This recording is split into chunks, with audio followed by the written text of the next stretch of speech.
Ako lang ba or marami tayo na mas trip yung solo run kaysa sa group run? Now, don't get me wrong, may mga benefits yung group run. Pero para sa akin, yung solo run ngayon is mas pabor siya.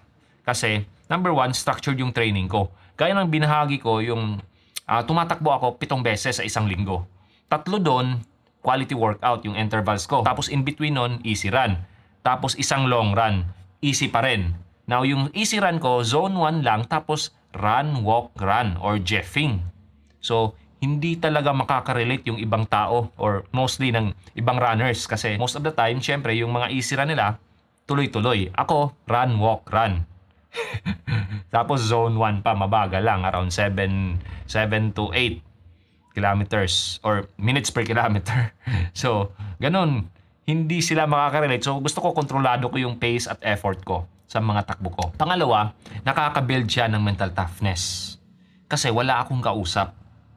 Kinakausap ko yung sarili ko. Saka, hindi rin ako nakikinig ng music. Para, yun nga, ma-build yung mental toughness ko. And, syempre, yung sinabi ko kanina na wala akong kausap, ang kausap ko is yung sarili ko. I don't know kung nakaka-relate kayo, pero tuwing ako la or solo run lang ako or mag-isa lang ako, yung mga ideya parang pumapasok sa isip ko. Nakakaisip ako ng mga ideya katulad ng ito, binabahagi ko ngayon, mga ideya para sa videos ko, mga ideya sa mga iilang bagay sa buhay ko. Tapos mas aware din ako sa katawan ko. Kung meron ba akong iniindang sakit, meron bang unusual na napapansin ko sa katawan ko, or yung mga iilang bagay na para ma-optimize ko yung takbo ko, katulad ng breathing, katulad ng arm swing, katulad ng aking posture. So, ganong mga bagay mas napapansin ko kasi yun nga, wala akong kausap. Ako lang at yung sarili ko at yung utak ko. So, mas napapansin ko yung mga bagay-bagay na yon, kumbaga yung tinatawag na listen to your body. Talagang maa-appreciate mo kung solo ka lang tumatakbo. Pero syempre, yung disadvantage naman nun is yung motivation mo hindi ganun kataas. Kasi, yun nga, ikaw lang mag-isa. For example, gusto mo nang tumigil, hindi mo tatapusin yung isang oras na dapat tatakbuhin mo, well, walang pipigil sa'yo.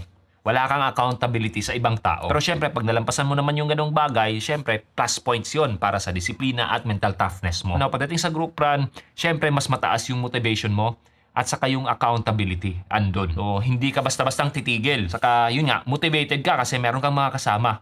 Meron kang mga kausap, saka masaya. Saka mentally speaking, mas nagiging madali yung parang mahirap na takbo. Yung mga mahirap or medyo mabilis na pace, hindi rin siya ganun kahirap abutin. Sa isang bagay pa, kung mapapansin nyo, yung mahabang oras, parang madali lang lumipas. Pero ang downside naman nun, kung structured yung training mo, tapos yung araw na yon dapat easy run lang or recovery run ka lang, tapos napasama ka sa isang group run na hindi marunong mag-easy run, palaging mabilisan or medyo mabilis yung takbo nila, syempre mapipilitan ka. Which is hindi maganda or hindi makakatulong sa fitness mo.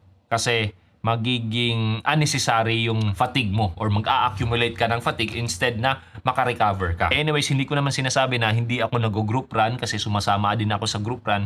Pero yun nga, most of the time, solo run lang ako.